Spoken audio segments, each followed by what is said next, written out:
공황장애, 공황발작은 결국에는 이제 죽을 것 같은데 결코 죽지 않는 질환이다. 이렇게 또 표현이 가능할 것도 네. 같은데 공황장애 치료는 구체적으로 어떻게 이루어지는지 그리고 대표적인 약물 치료 좀 설명을 부탁드리겠습니다. 핵심이에요. 공황장애 치료의 기본은 보통은 이제 크게는 이제 두 개를 많이 보는데 저는 세 개로 이야기할게요. 세 축입니다. 약물 치료, 인지행동 치료. 이게 이제 제일 메인이고요. 그리고 생활 습관 교정이죠. 이제 당뇨병 치료를 예를 들어 볼게요. 당뇨 약만 먹는 게 아니죠. 식이요법 해야 되죠. 맞아요. 운동 함께 해야 됩니다. 네. 공황장애도 마찬가지입니다. 물론 약물 치료 효과 좋아요. 그 약물 치료 많이 해서는 안 된다. 생각과 행동을 고치는 인지행동 치료, 생활 습관까지 함께 다뤄야 회복이 된다라는 말씀을 드리고요. 약물 치료는 크게 보면 주로 두 가지가 사용되는데요. 하나가 SSRI, SNRI, 선택적 세로토닌 재흡수제제, 어렵죠? 세로토닌, 노르에프네프린 재흡수제제인데 이것이 항우울제로 분류되어 있어요. 네. 근데 이게 항공황제이기도 해요. 네. 그런데 어떤 사람들은 이 약을 처방하면 교수님, 저는 우울하지 않아요. 우울장애가 아니에요. 공황장애인데 왜 항우울제 줍니까? 아닙니다. 이 항우울제 중에 요 계열은 항우울제이기도 하고 항공황장애로 주로 쓰는 약이다라는 말씀을 드리고요. 또 하나는 이제 그 항불안제, 주로 벤조디아제핀 계열을 쓰는데 요 항불안제가 이제 가바의 기능을 돕고요. 앞에 말씀드린 것은 세로토닌, 노르에프네프린 기능을 도와서 균형을 맞춘다 이렇게 볼 수가 있겠습니다. 공황장애가 이제 너무 심하다 보면은 네. 앞에 말씀하신 대로 정말 죽을 것 같다. 근데 이런 사실 공포, 불안감이 더 증세를 악화시키잖아요. 이런 부분에도 반드시 치료가 필요할 것 같습니다. 그게 이제 그 미국 정신과 의사 협회나 또는 한국에서 우리 한국 정신과 의사들도 공통으로 말하는 것이 이 공황장애에서는 약물 치료도 중요하고 더불어 가장 중요한 것이 인지행동 치료다 이렇게 말을 하는 거죠. 왜 우리 첫 번째 화살, 두 번째 화살 이런 거 있잖아요. 예. 첫 번째 화살 맞았어. 네. 공황 발작을 맞았어. 할 수 없는 부분이 있죠. 근데 중요한 것은 이것을 더 파국적으로 부정적으로 키우느냐, 여기서 악순환을 멈추느냐. 바로 그것이 사실은 인지행동 치료의 핵심이에요. 그래서 우리의 삶에서도 우리를 고통스럽게 하는 것은 상황 자체가 아니란 거죠. 그 상황을 해석하는 어떤 방식, 공황장애도 마찬가지죠. 공황 발작은 사실 그 뭐 생물학적으로 오는데 그걸 뭐 어떻게 할 수는 과학적으로 힘들거든요. 그 증상 자체의 문제보다 그 증상을 바라보는 생각과 행동이 더 중요하다. 그 생각과 행동을 고치는 것이 인지행동 치료예요. 자, 이러다 죽을지도 몰라 같은 파국적인 생각을 교정하면 2차적인 극심한 불안을 줄겠죠. 네. 또 뭐 이 공황이 계속 다음에 또 오면 어떻게 예규불안 여기에 대한 생각 또 공황 발작이 와도 피하지 않고 다루는 연습을 하는 것이 인지행동 치료다. 이 과정을 통해서 두려움과 악순환을 끊게 된다라는 말씀드립니다. 네. 그래서 인지행동 치료가 가장 중요하다고 말씀을 해주셨군요. 보통은 약물 치료와 인지행동 치료가 똑같이 중요한 거로. 아, 그렇군요. 둘 다 중요하다. 그리고 이제 마지막이 생활습관 교정입니다. 네.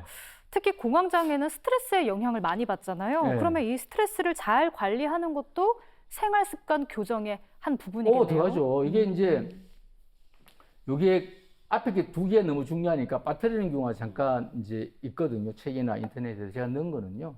이런 거예요. 당뇨병 환자가 지금 약을 먹고 혈당이 잘 조절되고 있어요.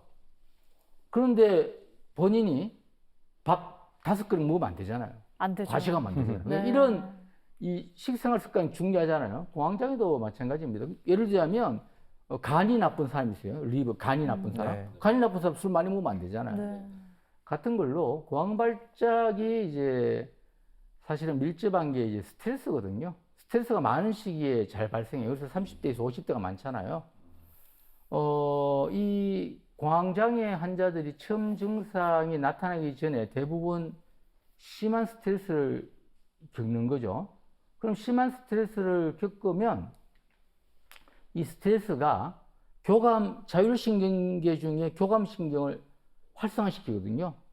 교감신경이 극도로 활성화된 상태가 바로 공황발작을 촉진합니다. 또 공황발작 자체가 교감신경이 활성화된 것이죠. 그래서 이 스트레스 관리가 일단 생활습관 교정에 굉장히 중요하다는 말씀드리고요. 그러면 교감신경하고 반대되는 게 부교감신경이거든요. 이 부교감신경을 환기시키면 얘가 다운되거든요. 네. 뭐 대표적인 것이 뭐 명상이라든지 뭐 요가라든지 뭐 기도 같은 거 아니면 좀 한적한 어떤 아름다운 공원에서 산책을 한다든지 이러한 활동을 내는 것이 이 스트레스의 반응을 줄여서 공황 발작을 치료도 하고 뭐 예방도 하고 이렇게 되겠죠. 이 과도한 스트레스는 공황 발작의 촉발인자입니다. 또한 피곤한 거 있잖아요. 네.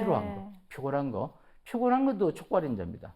그래서 저는 환자분들께 이렇게 말씀을 드려요. 스트레스 관리하고 피곤하면 안 됩니다.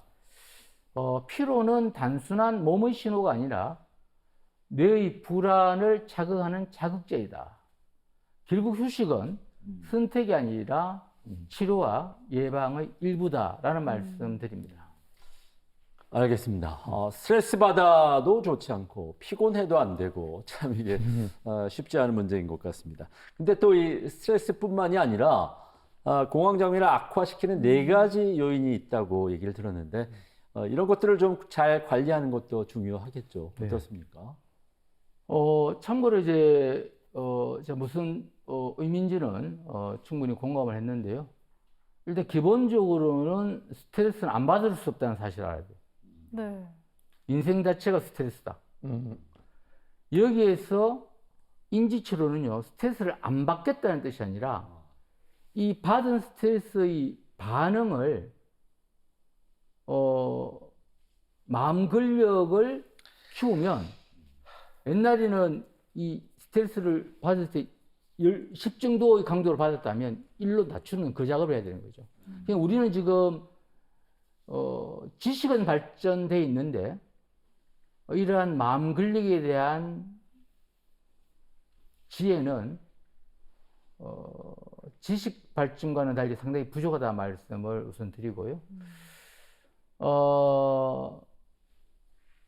사실은 뭐 악화되는 걸 하지 않는 거 이 자체가 생활 습관 교정이 굉장히 중요한 거죠. 간이 나쁜 사람이 술 먹지 않듯이요. 공황장애 악화시키는 거 일단 제일 먼저 생각나는 게 술입니다. 그런데 그래요? 공황장애 환자 술하고 네. 같이 진단되는 게 굉장히 많습니다. 오. 본인은 불안하니까 술 먹는다는 거예요. 술 먹을 때는 술에 취해서 불안을 잃는 거지. 술이 깰 때 되면 교감신경이 확 올라가면서 안 나올 공황 발작도 심하게 나타납니다. 네. 그걸 겪으면서도 이제 그렇게 하는 것이고요. 저는 커피를 좀 많이 먹는 편인데요. 이 카페인에 이제 예민하신 분들, 특히 공황장애면서 카페인에 예민하신 분은 그거 줄여야 되고요. 또 하나는 다이어트 약 있잖아요. 네. 다이어트 약하고 공황장애하고 이게 연관성을 잘 생각을 못 하시는 분들이 꽤 있던데요. 다이어트 약은 대개 중추신경을 자극하는 성분이 되게 많습니다. 그래서 공황 발작 촉진시킵니다. 술 먹지 말고 이렇게 이야기하잖아요. 그러면 이제 환자분이 꼭 묻죠. 교수님, 담배는요? 담배도 안 될 것 같은데요? 담배 피기에 네. 안 되죠. 무려 안 되죠. 4,000여 종의 이제 그 유독 물질이 있고요. 발암 물질이 들어있는데요. 이 물질들이 신경계를 흥분시키고 교감신경을 자극시키기 때문에 그 순간에는 이렇게 뭐 이완된 느낌을 줄 것 같잖아요. 줄 것 같은데 장기적으로는 공황발작 심화시킵니다. 네. 타협을 하려고 하는 거죠. 술을 먹지 마세요. 그러니까 교수님 담배는요 안 됩니다. 네. 근데 음. 교수님, 늘 환자분들이 우리 교수님께 또 케어를 받으면 좋겠지만 그럴 수 없잖아요. 그럴 수 없죠. 일상생활에서 공황 올 수 있잖아요, 갑자기. 있죠. 네. 그럴 때는 어떻게 대처해야 돼요? 아주 중요한 질문입니다. 무엇보다도 먼저 기억해야 될 것은 이겁니다. 공황발작? 이건 진짜 위급한 상황이 아니다. 이거는 가짜 정보다. 그렇지 않아요? 네. 호랑이가 앞에 나타난 게 아니에요. 꿈속에서 나타난 거예요. 네. 꿈속에서 나타나는 호랑이는 나를 죽이거나 괴롭힐 수가 없어요. 네. 몸이 과잉 반응하는 일시적인 현상일 뿐이다라는 사실을 인지를 해야 됩니다. 자, 그럼 말씀드릴게요. 첫 번째로, 두려워하지 말라. 이 또한 지나간다. 원래는 10분 이내로 지나가요. 그냥 1시간 넘지는 않아요. 조금 길어지는 이유가 뭔지 알아요? 첫 번째 화살 맞고 내가 좀 정복시키는 거예요. 왜 그러면 이 교감신경 항진이라든가 이 신경전달 물질이 나타났다가 바로 빠지지 그렇게 계속 지속되기 힘들어요. 생물학적으로, 의학적으로. 지금의 불안은 파도처럼 밀려왔다가 반드시 사라진다. 공황발작은 나를 해칠 수가 없다. 당신을 해칠 수가 없다. 공황발작 증상은 물론 그 순간 힘들어요. 힘들고 괴롭다고 하더라도 그 증상을 약간 초연하게 관조, 객관적으로 바라볼 수만 있다면 짧게는 수분 이내에 아무리 길어도 1시간을 넘지 못한다는 사실을 제가 분명히 말씀드립니다. 또한 공황발작은 좀 전에도 말씀을 드렸지만 꿈속에 있는 호랑이다, 가짜다. 당신의 생명을 앗아갈 수가 없다는 점을 분명하게 말씀드립니다. 네. 가장 기억에 남는 문장이 두려워하지 말라, 이 또한 지나가리라. 저도 가장 좋아하는 문장인데요. 이걸 계속해서 되뇌이는 연습을 좀 해야겠습니다. 앞에서 또 명상이나 요가가 도움이 된다 얘기를 하셨는데 제가 또 요가를 배워왔잖아요. 호흡이 제일 중요하대요. 그렇죠. 호흡을 잘하세요. 그래야 동작도 잘 되고 자세가 좋습니다 하시는데 마찬가지로 공황장애도 호흡이 중요하다는 생각을 합니다. 명상하고 이제 요가에서 주로 사용하는 게 복식호흡, 횡격막 호흡인데요. 제가 그 방법은 말씀을 안 드릴게요. 치면 다 굉장히 상세한 데가 많기 때문에. 공황장애하고 관계되는 것만 말씀을 드리면, 공황이 오면 자율신경계 중에 교감신경이 과다하게 흥분해서 아깝게 나타나잖아요. 심장 빨리 뛰고, 호랑이 나타났을 때, 그죠? 땀 나고, 숨 가빠지고, 죽을 것 같고, 나타나는데, 이 복식호흡을 하잖아요. 이 횡격막 호흡을 하잖아요. 그럼 횡격막이 움직이면서 거기에 있는 미주신경, 베거스 너브라고 하는 미주신경이 자극이 됩니다. 이 미주신경이 뭐냐? 부교감신경이에요. 그러면 교감신경이 올라가는데 부교감신경이 내리는 거죠.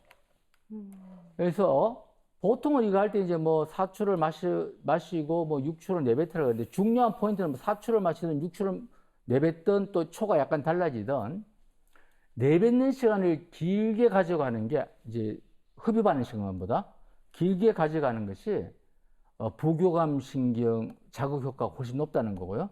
여기서 이제 4초, 6초 있고 여러 가지 초가 있는데, 내가 버거울 정도로 너무 초를 길게 갖고 가면 오히려 호흡 곤란합니다. 자기한테 맞게 하셔야 된다는 말씀을 제가 드리고요. 복식호흡 있잖아요. 이 횡격막 호흡은 단순한 마음의 위로가 아니다. 호흡이 직접 불안을 진정시키는 항불안 치료법이 된다는 말씀을 드립니다. 네. 그만큼 복식 호흡이 참 중요하다는 그렇죠. 그런 말씀인 것 같습니다. 이렇게 이제 대처라든가 치료를 하면서도 환자들은 이게 또 공황장애가 재발되지 않을까 하는 걱정도 클 것 같습니다. 과연 나을 수 있을까? 아니면 좀 평생 약을 먹어야 되지 않을까? 이런 우려도 있을 것 같거든요. 어떻습니까? 정말 자주 받는 질문입니다. 자주 받는 질문인데 오히려 제가 질문을 드리는 게 편할 것 같아요. 세 분이 각자 생각해 보세요. 네. 네. 당뇨나 고혈압을 치료할 때 평생 약을 먹어야 하나라고 두려워하는 분들이 많을까요? 아니면 당뇨병 환자나 고혈압 환자가 약을 복용하시면서 혈당과 혈압이 정상화되고 또 합병증도 안 생기고 생활을 잘 할 수 있다면 치료가 잘 되고 있다고 생각하고 기분을 좋게 생각하시는 분이 많을까요? 후자 아닐까요? 그렇죠. 네. 기대감으로요. 네. 그런데 왜 공황장애는 일단 조절부터 하고 잘하고 이런 것을 안 하고 약을 끊는 것을 먼저 생각할까? 제가 이 비교를 잘못하면 사실 이 우리 당뇨병이나 고혈압 환자분들도 요즘 의학이 너무 좋아져 갖고요. 정말 잘 조정된다는 말씀도 드리고요. 또한 병이 하나도 없는 분보다 어떤 적절하게 병이 있어서 우리가 건강에 대해서 겸손해질 때 더 장수한다는 말씀을 드리고요. 공황장애 환자가 내과적 질환보다 일반적으로 생각하는 약을 끊고도 괜찮을 확률이 훨씬 더 높습니다. 그 말씀만 드릴게요. 또한 제가 하나 여쭤볼게요. 우리가 생각하는 완치의 의미가 뭡니까? 다시 정의해 볼 필요가 있습니다. 많은 분들이 정신건강의학과에 와서 완치를 이야기하면서 다시는 재발하지 않는 상태를 완치로 생각하시나요? 그건 마치 한 번 감기 걸렸으니 앞으로 감기에 다시는 안 걸리겠다라는 기대와 비슷해 보인다는 말씀도 드립니다. 중요한 거는요, 재발을 최소화하고 정상이 와도 스스로 통제할 수 있는 회복력을 갖는 것입니다. 당뇨병 환자가 약물 치료와 함께 식이요법, 운동요법을 병행하듯이 말이죠. 공황장애 환자도 약물 치료와 인지행동 치료, 생활 습관 교정을 함께 해야 합니다. 이게 완치의 확률을 높이는 길입니다. 근데 만약에 공황장애가 치료를 잘 받아서 괜찮아졌어요. 그러다가 다시 재발을 할 수도 있잖아요. 재발을 했다는 건 그러면 치료가 실패를 결국 했다는 뜻인가요? 철학적인 질문. 예. 그렇지 않습니다. 공황장애의 재발은 치료 실패가 아닙니다. 다시 조절이 필요한 재도전의 신호일 뿐입니다. 감기가 계절 따라 다시 올 수 있듯 공황도 삶의 변화나 스트레스 따라 다시 고개를 들 수 있습니다. 한 번의 재발이 과거로의 후퇴가 아닙니다. 다시 균형을 배우는 기회가 될 수 있습니다. 중요한 것, 예전처럼 두려워하지 말고 배운 대로 대응하는 것. 그게 바로 공황 발작을 다스리는 힘을 가진 사람들의 회복력입니다. 게임 한 번 끝났다고 실패한 겁니까? 아닙니다. 치료도 마찬가지입니다. 한 번의 흔들림은 패배가 아닙니다. 다시 도전하라는 메시지입니다. 공황장애의 회복은 단판 승부가 아닙니다. 장기전입니다. 다시 도전할 수 있으면 이미 절반은 이긴 겁니다. 네. 자, 오늘 이렇게 공황장애 세미나라고 할 정도로 정말 공황장애에 대한 명쾌한, 유익한 그런 강의를 저희가 함께 들어봤습니다. 정말 함께 말씀을 나누면서 정신건강 문제라고 해서 그저 우리가 숨기거나 참지 말고 조기 진단과 적절한 치료를 통해서 이렇게 이제 회복해 나가는 게 얼마나 중요한지 다시 한번 또 깨닫게 되는 것 같습니다. 교수님, 마지막으로 한 말씀 좀 부탁을 드릴게요. 공황장애 겁이 나도 됩니다. 겁난 채로 병원에 오셔도 됩니다. 그게 치료 시약입니다. 치료를 받으시면 죽을 것 같은 공포에서 평안으로 가는 그 길이 활짝 열립니다. 여러분들의 건강을 기원드립니다. 고맙습니다. 네, 아주 든든한 말씀 감사합니다. 한편 신기술로요, 공황장애를 아주 스마트하게 관리하는 방법도 개발이 되고 있습니다. 요즘 이런 이 스마트워치 많이들 쓰시잖아요. 이런 웨어러블 기계로 심박수, 수면, 활동량 등을 관리한 우리 공황장애 환자들이 발작 재발이 적어졌다는 아주 흥미로운 연구도 발표가 되고 있습니다. 아, 정말 흥미로운 발표네요. 공황장애 반드시 극복할 수 있고요. 오늘 교수님 말씀을 들으면서 야, 요즘 참 이 시스템 자체가 효율적이고 체계적으로 이루어지고 있구나라는 생각이 들어서 마음의 위안도 되고요.